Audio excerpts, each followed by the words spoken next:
Quero convidá-los para abrir a sua Bíblia no livro de Neemias, que nós estamos recebendo mensagens nos domingos à noite.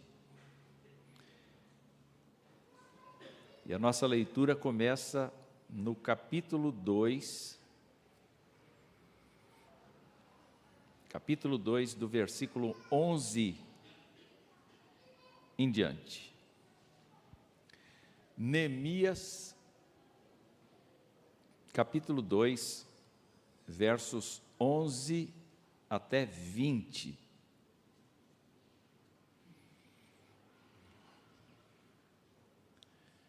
Localizaram aí? Sim. Então cheguei a Jerusalém. Quem está falando isso, naturalmente, é Neemias. Depois de esperar 3 dias, me levantei à noite junto com uns poucos homens que estavam comigo. Não declarei a ninguém o que o meu Deus havia posto no meu coração para eu fazer em Jerusalém. Não havia comigo animal algum, a não ser o que eu montava. De noite saí pelo portão do vale, em direção à fonte do dragão e ao portão do monturo, e inspecionei as muralhas de Jerusalém que estavam em ruínas e cujos portões tinham sido destruídos pelo fogo.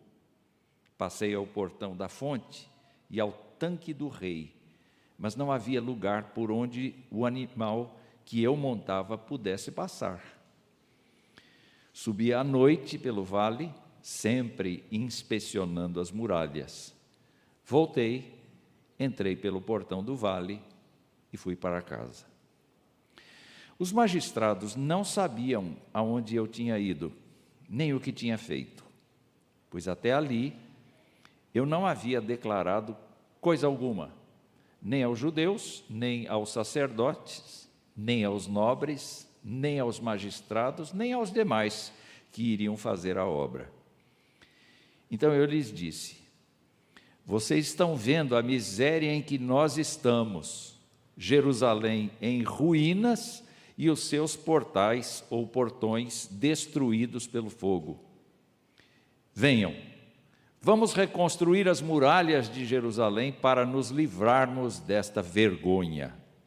E lhes declarei como a mão bondosa do meu Deus havia estado sobre mim e também as palavras que o rei me havia falado. Então disseram: vamos nos preparar e começar a reconstrução. Então se prepararam para fazer esta boa obra. Porém, quando Sambalate, o horonita, Tobias, o servo amonita, e um árabe chamado Gesem souberam disso, zombaram de nós e nos desprezaram, dizendo: o que é isso que vocês estão fazendo? Querem se rebelar contra o rei? Então lhes respondi: o Deus dos céus é quem fará com que sejamos bem-sucedidos.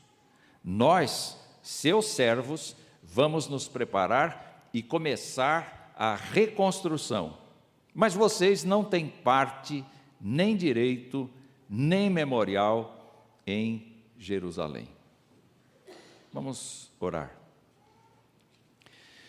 Nosso Pai, nós queremos te agradecer pela oportunidade de estudar este livro das Escrituras que conta como o Senhor continuou fazendo as tuas obras poderosas no Antigo Testamento e como elas indicam com toda clareza de que o Senhor é o Deus da restauração, o Deus que conserta vidas, que conserta situações, que conserta todas as coisas, especialmente em relação a ti mesmo, por meio da obra redentora do Senhor Jesus Cristo.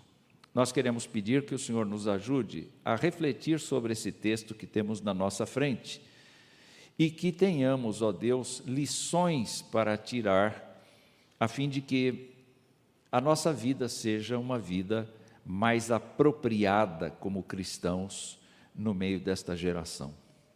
Nós suplicamos que o Senhor abençoe cada família que está aqui representada. Nós pedimos que o Senhor abençoe o coração de cada um de nós, para que nós vejamos como o Senhor pode nos usar no cotidiano da nossa existência. Nós suplicamos a Tua graça em nome de Jesus. Amém. Quero fazer alguns comentários iniciais a respeito da situação vivida por este homem, que era um copeiro do rei, que era alguém que estava na corte e que tinha a função de preservar a vida do rei por meio de saborear o vinho que ele tomava, a comida que ele comia e, claro, constantemente expunha a sua vida em risco, não é? Colocava a sua vida em risco todos os dias. Mas era uma pessoa de extrema confiança do rei. Neemias é um crente, Neemias é um bom crente judeu. Neemias é um crente que vive no exílio, que vive no conforto de uma cidade, vamos dizer assim, uma capital de inverno do Império Persa. Ele tem um status de grande importância na corte. Mas o livro nos conta que ele está preocupado com a cidade dos seus pais, que nesse tempo está passando por uma devastação integral, total, e que alguém precisa fazer alguma coisa. Alguém precisa fazer alguma coisa. Ele acaba admitindo a ideia de que quem colocou no coração dele de fazer alguma coisa foi Deus. Então nós vamos encontrar aqui um homem em missão, uma pessoa compenetrada em atender o propósito divino para a sua vida. É sempre uma coisa muito boa quando a gente descobre qual é o propósito de Deus para a nossa vida, não é? Pois é, Neemias descobriu isso. Neemias percebeu que a obra da sua vida seria reconstruir os muros de Jerusalém. Essa seria a obra da sua vida. Então ele viajou de Suzã, essa cidade que eu mencionei, onde o rei Artaxerxes ficava no inverno, e ele viajou em paz cerca de 1.450 quilômetros até Judá.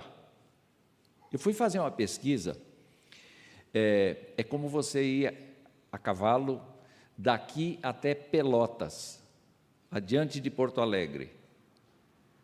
Ou então, pegando aqui a oeste, você ir de Jundiaí até Corumbá, quase na divisa do Brasil com os países sul-americanos.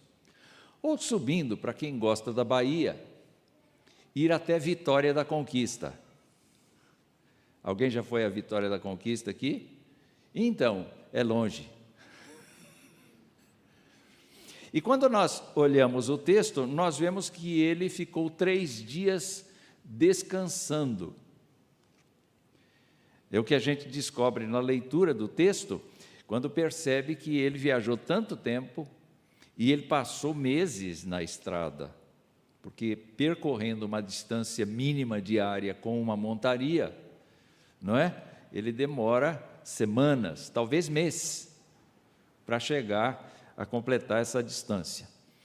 Assim como Esdras, no capítulo 8, no versículo 32, Esdras também teve o mesmo uso, a mesma situação, porque diz aqui o seguinte, que Esdras partiu do rio Ava, isso estou no capítulo 8 de Esdras, no dia 12 do primeiro mês, a fim de irmos para Jerusalém, a mão do nosso Deus estava sobre nós, nos livrou das mãos dos inimigos e dos que nos armavam ciladas pelo caminho. Chegamos a Jerusalém e descansamos 3 dias. Neemias descansou 3 dias, é por isso que a gente vê no relato a ideia de que ele chegou a Jerusalém e esperar 3 dias foi o tempo do seu corpo se recompor. E a partir daí, então, ele começou a investigar a situação das muralhas. Porque até então, ele tinha o relato de que as muralhas estavam derrubadas e os portões queimados a fogo. Agora, ele ia ver. Ele ia constatar a situação. E a inspeção, ele foi muito discreto. Ele usou uma montaria, mas ele convocou alguns homens, poucos homens, e todos eles provavelmente a pé, para não chamar a atenção de ninguém, e porque ele precisava avaliar o tamanho da destruição. Quando a gente pensa na grande invasão babilônica, nós sabemos que o templo foi destruído, a cidade foi devastada, e alguém pode imaginar que ele foi observar estes restos aí. Mas quando lemos o livro de Esdras, nós observamos que houve uma tentativa de reconstrução das muralhas. Isso está no capítulo 4 e no capítulo 5 de Esdras. Entretanto, o que a gente também percebe, pelo relato que vem a seguir de Neemias, é que os inimigos em volta também eram responsáveis por destruições recentes. Então a cidade, mesmo que tentasse, nunca se reerguia, exatamente por conta da pressão constante dos inimigos ao redor. E Neemias vai citar pelo menos 3 aqui. Mas Deus havia posto no coração de Neemias a missão de reconstrução das muralhas, daquilo que foi a glória de Israel, a glória de Judá, Jerusalém. E quando ele pensa nisso, naturalmente, nós temos que lembrar que Jerusalém tinha o sentido de ser a cidade de Deus. Para os judeus, era o lugar mais expressivo da presença de Deus, especialmente o templo. Se o templo estivesse derrubado, se as muralhas estivessem derrubadas, isso representava que Deus tinha desamparado, virado as costas para eles. De vez em quando a gente tem essa sensação de que Deus virou as costas para nós, não é? Não é? Eu já ouvi crentes dizendo assim: ai pastor, eu tenho a impressão de que a minha oração não passa do teto. Dá a impressão que Deus me esqueceu, porque é problema atrás de problema, crise atrás de crise, parece que isso não termina. A única coisa que eu consegui dizer para essa pessoa é dizer assim: olha, você dê glórias a Deus. Por quê? Porque Deus vem abaixo do teto, Ele está aqui. E a sua oração não precisa passar o teto, porque Ele está aqui, Ele está com você, Ele está no seu coração. Creia nele, descanse nele, confie nele, derrame o seu coração para Ele. Quando chegar a hora dele, Ele resolve. E o que você precisa hoje, no tempo de Deus, segundo a sua graça, Ele lhe dará. E termino dizendo: entrega o teu caminho ao Senhor. Vocês concluem. O que diz o texto? Entrega o teu caminho ao Senhor, confia nele, e Ele tudo fará. Isso é verdade. A estratégia de Neemias foi não comentar com ninguém. Ele estava cheio de alegria por estar ali, cheio de preocupação por estar ali, ele estava cheio de vontade, talvez, de comentar o que ia acontecer, mas ele se guardou para depois da inspeção. E o que me chama a atenção neste relato é que ele cita pessoas que são judias, pessoas que são do povo de Deus e pessoas que não são do povo de Deus necessariamente. Ele cita aqui sacerdotes, fica fácil da gente identificar quem são os sacerdotes, os que cuidam do culto de Israel. Depois disso, ele fala dos nobres. Fica fácil de entender, são os judeus que têm dinheiro. No tempo de Malaquias, não é? No tempo de Ageu, no tempo de Zacarias, existem acusações contra estas pessoas que mantinham as suas casas apaineladas e o templo de Deus estava esquecido. Os nobres, os que tinham recursos, não é? Mas também havia aqui os judeus, que seria a população em geral, e nós temos magistrados que provavelmente não eram judeus, eram os ajudantes do governo persa. Não eram persianos, não, nem persianas, não é? Eu não sei quem é que nasce na Pérsia, o que é? É persense? Perseverante? Eu não sei o que é. Pronto, acabou esse tempo de humor, vamos voltar ao texto.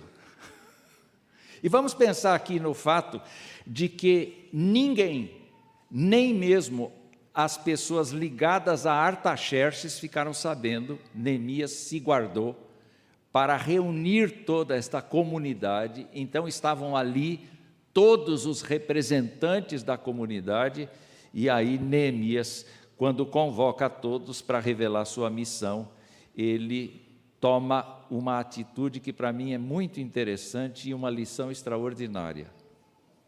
O que ele diz no versículo que, aqui eu não tenho o número do versículo, mas diz assim: vocês estão vendo a miséria em que nós estamos.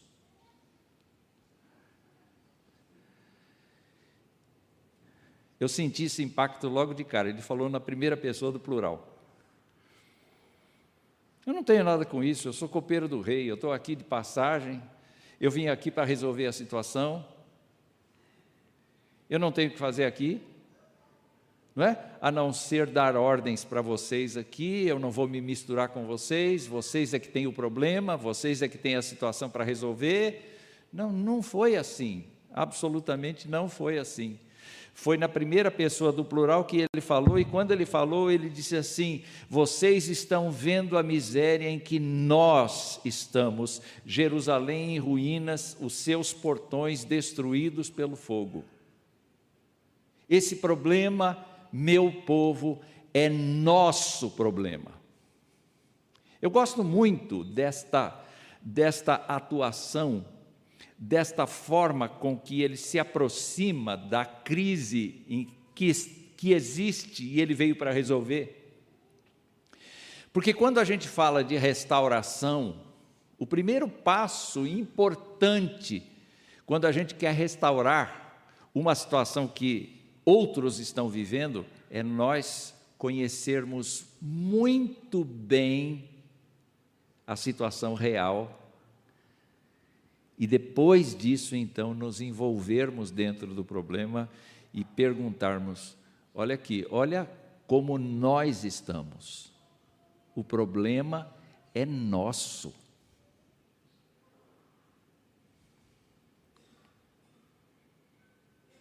Eu volto lá para o Éden, e chegando lá no Éden, eu vejo que nenhuma das pessoas que foi comprometida ali com as perguntas de Deus respondeu na primeira pessoa do plural. Não é verdade? Você comeu do fruto que eu disse para não comer? Eu? Foi a mulher que tu me deste. Mulher, você comeu do fruto? Eu? Foi a serpente, ela me enganou. A natureza da gente é tirar o corpo fora. Essa é a nossa natureza, a nossa índole pecaminosa, o tipo de coisa que a gente tem que confessar para Deus. A gente só tira o corpo fora. A gente não é capaz de assumir que o problema de alguém é nosso problema também. Vejam, por exemplo, aquela frase do Novo Testamento que diz: quando um chora, ele que se exploda. É isso? Quando um chora, todos choram com ele. Quando um se alegra, todos se alegram com ele. Neemias descobriu um ponto fundamental para a gente tratar da restauração de alguma coisa. Quando a gente quer restaurar alguma coisa, em primeiro lugar, a gente toma pé da situação, a gente não depende do que ele disse, do que o outro disse, a gente ouve todos os lados, a gente aceita todos os dados possíveis para ter capacidade de julgamento e se envolve dentro da situação e diz: o problema é nosso. E quando Neemias diz: o problema é nosso, qual é o problema? Bom, se as muralhas estão destruídas, as casas, o próprio templo são suscetíveis a invasão e saque a qualquer tempo.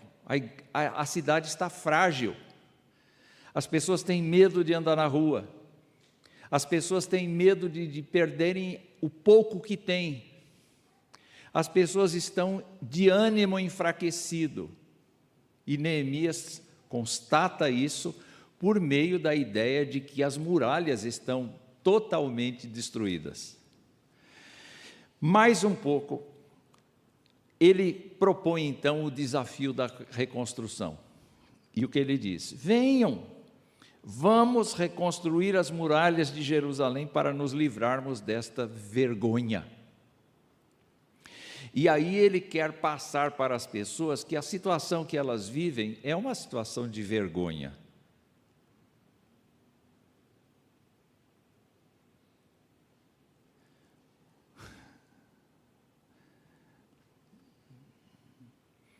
O que é viver com vergonha?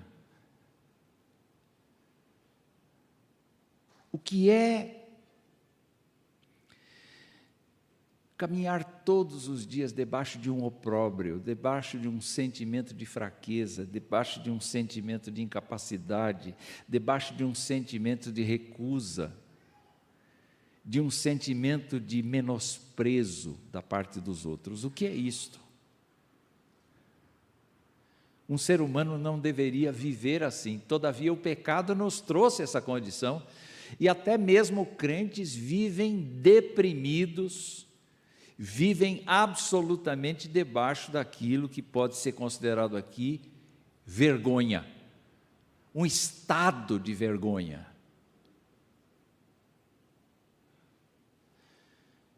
E Neemias tem a proposta: vamos reconstruir as muralhas de Jerusalém para nos livrarmos desta vergonha. Se de um lado a reconstrução das muralhas vai trazer uma certa ordem, uma certa paz interna dentro da cidade, as pessoas vão viver com um sentimento de maior segurança, de maior acolhimento, de maior envolvimento. As pessoas vão perceber o valor que Deus lhes dá. O fato é que, queridos irmãos, nós sabemos que aquele povo vivia não apenas nesta vergonha, mas como nós estudamos em Malaquias,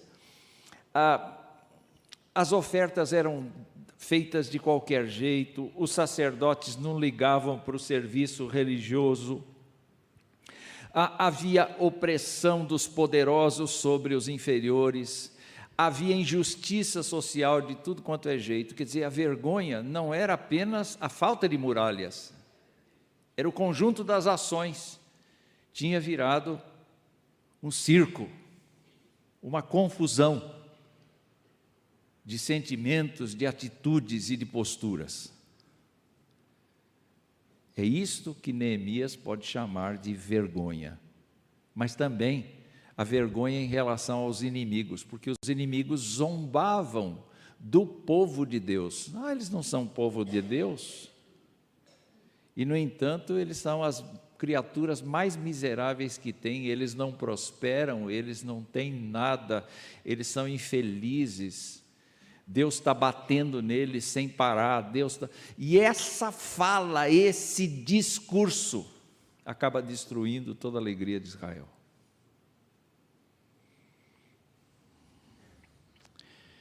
Neemias propõe reconstruir as muralhas e tem que reconstruir a partir dos alicerces. A partir do zero. A partir do zero. Mas como é que vai se fazer isso? Então Neemias agora começa a falar de onde vem toda a sua alegria em fazer isto. De onde vem toda a força para ele. De onde vem? E ele diz assim: a mão bondosa do meu Deus havia estado sobre mim. Nós vimos no domingo passado o que é uma pessoa que tem a convicção de que Deus está agindo por meio dela, está abrindo portas, está escancarando oportunidades, está permitindo que ela desenvolva o trabalho que Deus lhe deu. Nós encontramos nas Escrituras exemplos formidáveis de pessoas que realizaram verdadeiros prodígios, justamente pelo fato de que eram apenas vasos onde Deus colocava o seu próprio poder. Vocês pensam que isto mudou? Isto não mudou. Deus continua procurando pessoas que sejam submissas a Ele, exatamente com o mesmo propósito, não necessariamente de reconstruir muralhas, mas de reconstruir situações dentro de casa, no trabalho, na escola, no seio da comunidade, em qualquer lugar. Deus está procurando pessoas que queiram ser usadas, porque a boa mão de Deus abre portas, a boa mão de Deus faz coisas que ninguém pode desfazer. Então, o que ele diz assim, o texto diz que a mão bondosa de Deus havia estado sobre ele, e como é que esse toque da mão de Deus fez com que Neemias saísse da situação de copeiro do rei para a situação de governador de Jerusalém? Vamos nos lembrar que ele foi tocado pela miséria, pela urgência de restauração dos muros, ele chorou, ele lamentou, ele jejuou, ele confessou pecados, ele intercedeu, ele buscou a palavra de Deus, ele viu que Deus estava certo, ele aceitou a correção de Deus e ele esperou em Deus até que fosse o momento de Deus. Ele demorou 4 meses para ser percebido pelo rei como uma pessoa triste por causa de Jerusalém. Qual de nós aguentaria ficar nesse tempo de jejum, oração, e busca, e intercessão, e confissão de pecados, e tristeza, sem demonstrar isso no cotidiano da nossa vida? Ele teve isso, e num dia específico, nós vimos isso no domingo passado, o rei se tocou. Você está triste? Pois é. Neemias então disse: Deus foi comigo. E eu quero dizer mais, no testemunho que ele dá sobre Artaxerxes, ele diz: eu vou contar a vocês tudo o que o rei me falou. O que o rei me falou? O rei, diz o verso 8 deste capítulo 2, o rei me deu tudo o que eu pedi, porque a mão bondosa do meu Deus estava sobre mim. Não foi o rei em si, mas Deus mexeu nas situações, e Deus moveu o coração do rei, e por conta disso, o rei foi benevolente comigo. Então, olha só, eu vejo algumas coisas aqui. se o rei concedeu, o rei autorizou Neemias a deixar a corte. Teve que haver outro copeiro agora, outra pessoa que ficasse no lugar. O copeiro, o subchefe de serviço adjunto que havia lá, não é? Ele foi comissionado para ficar no lugar de Neemias, e Neemias partiu. Outra coisa que eu vejo é que Neemias pediu para ele cartas aos governadores dos territórios até Judá. E eu não sei quantas cartas o rei mandou expedir, mas em todas elas ele assinou o nome dele. E em todas elas ele dizia: eu autorizo Neemias a passar pelo seu território e ir na direção de Judá, na Palestina. Ele estava assumindo o compromisso de garantir a segurança de Neemias.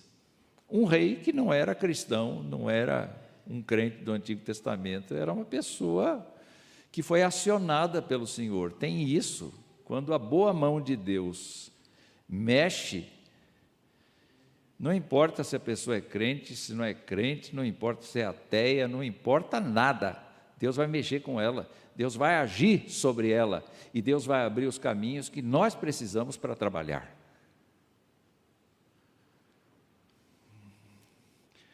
Mais uma coisa que eu vejo é que ele foi até Asaf, que era o gerente das florestas reais.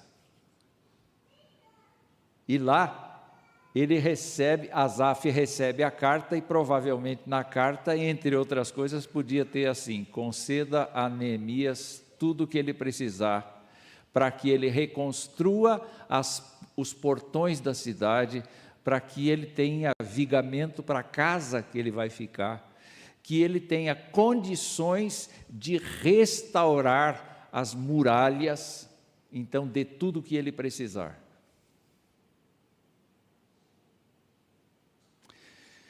No tempo de Esdras, meus queridos irmãos, a coisa não era assim não. Não era assim não. Porque as pessoas receberam autorização para reconstruir o templo e começar a reconstruir o muro, mas os inimigos disseram: quem deu ordem para vocês fazerem isto? E foi uma correspondência atrás da outra para o império, para impedir a obra. Agora, no tempo de Neemias, não tem carta nenhuma ainda, até porque Neemias não revelou, especialmente aos inimigos, o que ele estava planejando fazer. Bom, diante do fato de que a boa mão de Deus está comigo e que o rei me deu tudo quanto precisava, o povo diz: está bem, então agora sim nós podemos continuar e nós queremos, vamos nos preparar e começar a reconstrução. Então eles se prepararam para fazer esta boa obra, e pela palavra de Neemias, eles demonstraram que estavam confiando em Deus, que eles estavam confiando na boa vontade do rei Artaxerxes, e eles tiveram uma confiança em Neemias. A partir daí, então, eles começaram a trabalhar o seu preparo. E eu posso imaginar, então, a agitação da cidade nesse sentido. Mulheres começaram a preparar as refeições dos homens, sacerdotes, profissionais de todo tipo, nós vamos ver isso no capítulo 3, e todos os envolvidos, tanto dentro de Jerusalém quanto alguns fora, começaram a ver ferramentas, começaram a ver todas as coisas necessárias para, a reconstrução.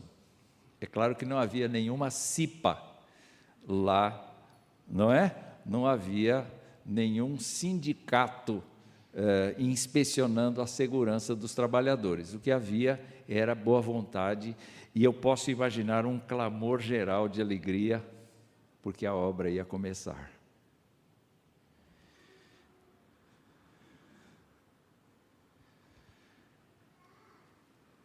Mas uma coisa que está indo bem, não tem graça se não tiver uma contramão. E o texto nos mostra, então, quando Sambalate, o horonita, Tobias, o servo amonita, e um árabe chamado Gesem souberam disso, zombaram de nós e desprezaram, dizendo: o que é isso que vocês estão fazendo? Querem se rebelar contra o rei? Como há poucos anos atrás vocês fizeram e nós conseguimos parar? Vocês querem sofrer novo vexame? Só que agora havia uma pessoa que estava com o coração comprometido. Quem era essa pessoa? Neemias. E o que ele disse? Sabe quem vai fazer esta obra andar e ser concluída? Não é a gente, não. É o Senhor. Essa é a primeira coisa. A segunda coisa é que nós somos servos desse Senhor e nós vamos continuar o nosso trabalho independentemente do que vocês digam. E mais, porque embora vocês tenham tido contato com a nossa fé, vocês não trabalham de acordo com a palavra de Deus, nem de acordo com a nossa fé. Nós não queremos nenhuma ajuda de vocês, e vocês não vão ser registrados aqui nos nossos arquivos como pessoas que nos ajudaram.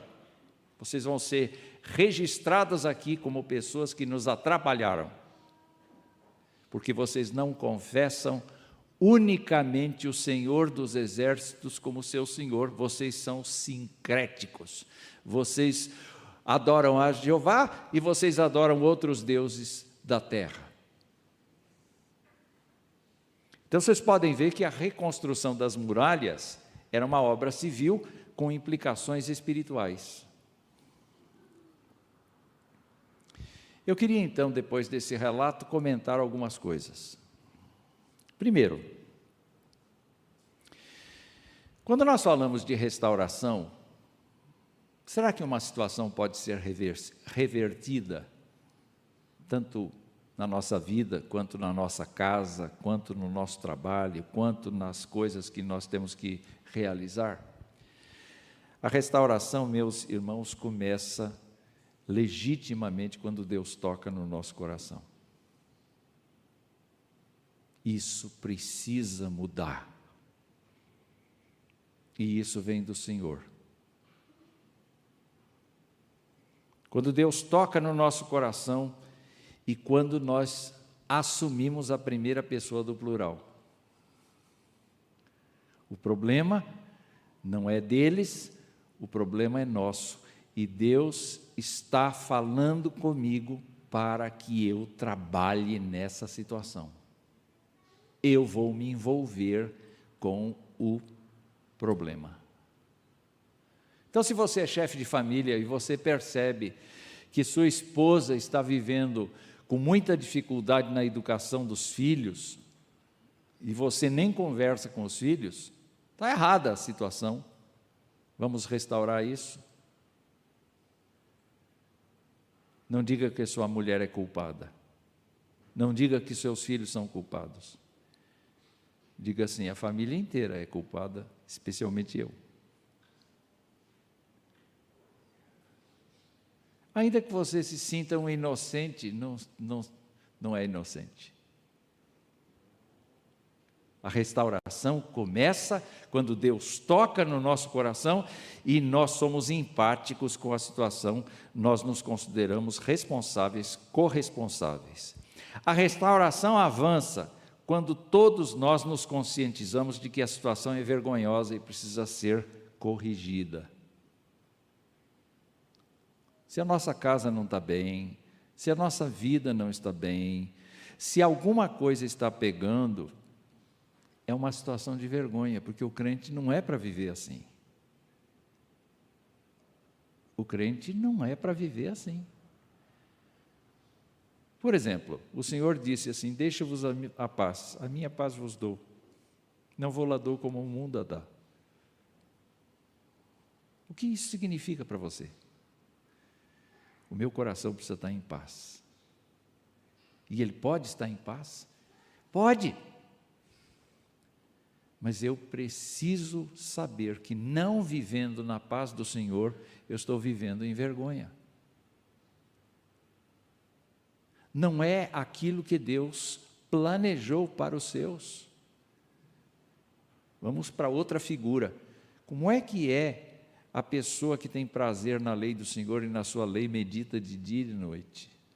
Não é como árvore plantada junto a ribeiro de águas, que dá o seu fruto na estação própria e cujas folhas são sempre verdes e não caem? Mas nós estamos vivendo esse tipo de vida?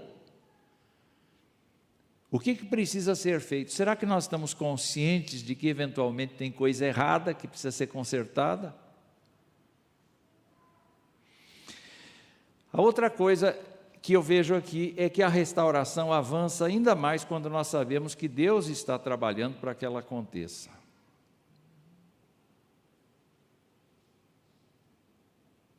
O apóstolo Paulo fez uma pergunta. Ele disse assim: se Deus é por nós, quem será contra nós? Mas em que situação ele fez essa pergunta? Ele fez na situação de pressão contrária. As pessoas podem nos tentar prender, as situações podem nos tentar prender, mas se é Deus quem está cuidando de nós, quem pode segurar? Quem pode?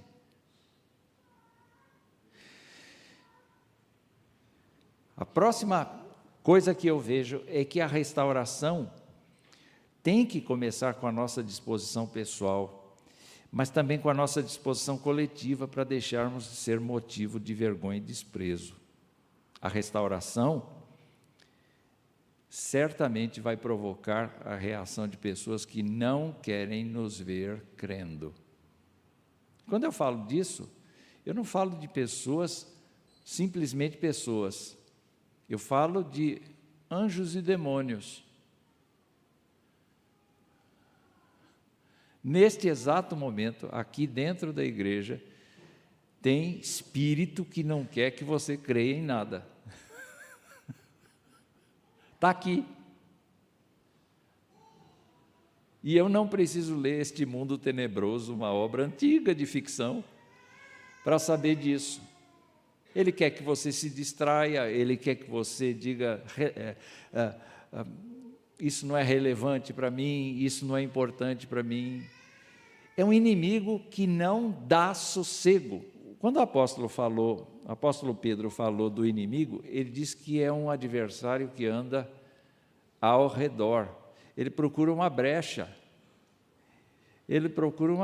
Se a gente tem uma frieira, é por ali que ele entra. Se a gente tem uma unha encravada, é por ali que ele entra.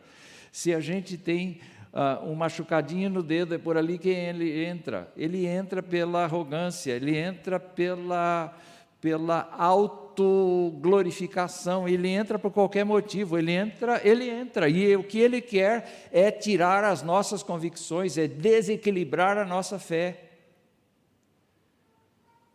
Ele odeia Deus e ele odeia a gente. Jesus Cristo chamou de pai da mentira, mas com ele está uma horda de pessoas que nos criticam. Nós não temos que lutar contra carne e sangue, nós não temos que odiar pessoas. Nós temos que odiar o diabo. E nós temos que odiar a maldade das pessoas, mas não as pessoas. Porque as pessoas, afinal de contas, estão perdidas e na ignorância. Elas não enxergam que Deus pode transformar o seu coração como transformou o nosso. Então é necessário nós pensarmos que os inimigos estão aí, mas a resposta que nós podemos dar é a resposta de Neemias. Nós vamos viver na dependência do Senhor. É o Senhor quem vai fazer a obra. É o Senhor quem vai cuidar de tudo. É o Senhor quem vai manter tudo. Segunda coisa, nós vamos nos entregar a esta obra, sem medo, sem vergonha, sem qualquer barreira, nós vamos nos entregar à obra. Não importa o preço a pagar, nós vamos nos entregar à obra. E nós vamos nos apartar dos incircuncisos. O que isso quer dizer? Todo aquele que é do Senhor, aparte-se da iniquidade. Hoje de manhã, ao lermos Pedro e estudarmos Pedro, nós vimos que Jesus Cristo, ao morrer na cruz, rompeu com o pecado. O pecado não terá domínio sobre o crente verdadeiro. O crente será capaz de dizer: eu não quero pecar. Não é que ele não peca, eventualmente ele peca. Eu já classifiquei os pecados de dois tipos, o de propósito e o sem querer. O de propósito é quando a gente sabe que é pecado e a gente vai lá mesmo assim. O sem querer é quando a gente não tem a mínima ideia de que pecou, mas pecou. Sabe, em tudo isso, eu quero dizer a vocês, para encerrar, que Neemias é um tipo de Jesus Cristo. Por quê? Olha só que coisa interessante. Jesus Cristo recebeu a missão de restaurar o mundo, não foi? De reconstruir a vida humana, não foi? De aproximar as pessoas de Deus. Você e eu fomos aproximados pela obra redentora de Jesus Cristo. Ele foi comissionado para restaurar a humanidade com o Senhor. E ele se comprometeu com a humanidade, porque ele veio à Terra em carne. E ele viveu o nosso cotidiano, ele viveu o nosso drama. Ele soube o que era a aflição, ele sentiu fome, ele sentiu sede. Ele foi tentado em todas as coisas, mas sem pecado. E Jesus Cristo andou entre nós e disse: vinde a mim, vós que estáis cansados e sobrecarregados, e eu vos aliviarei. Tomai sobre vós o meu jugo e aprendei de mim, que sou manso e humilde de coração, e encontrareis descanso para as vossas almas.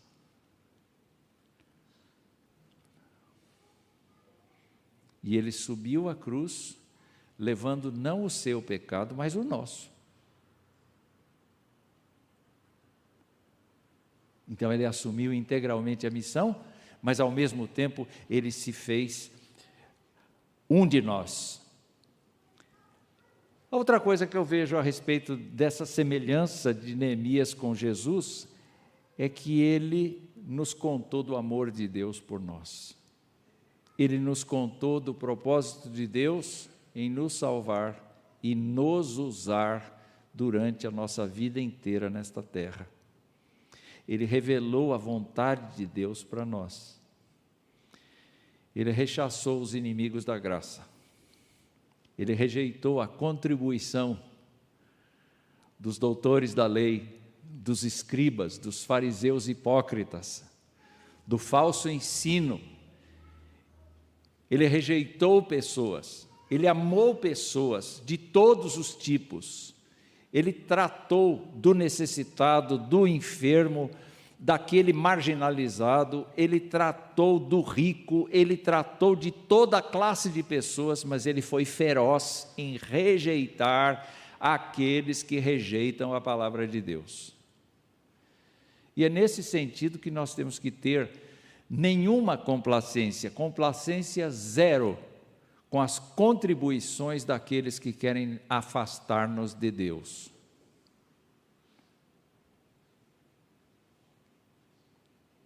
A palavra do Senhor é muito, muito forte ao dizer do jugo desigual.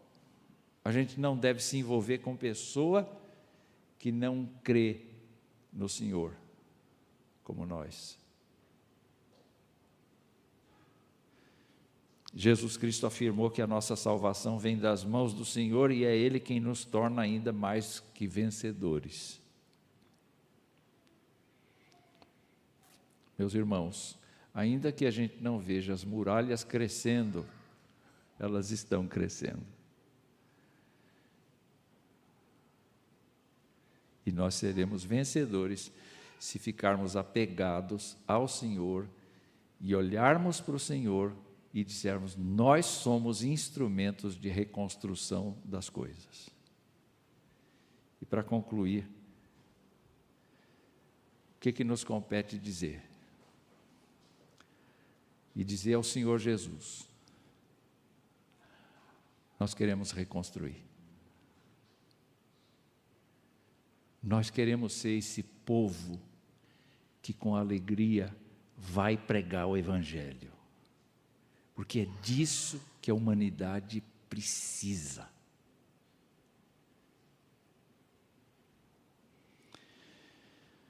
Entendemos? Entendemos? Abaixa a sua cabeça um pouquinho. E se pergunte: será que o Deus de Neemias pode ser o meu Deus? Pode me dar consciência da minha missão, da minha vida, do propósito de restaurar, do propósito de fazer com que eu ilumine o caminho de outras pessoas por meio da ação divina sobre a minha vida?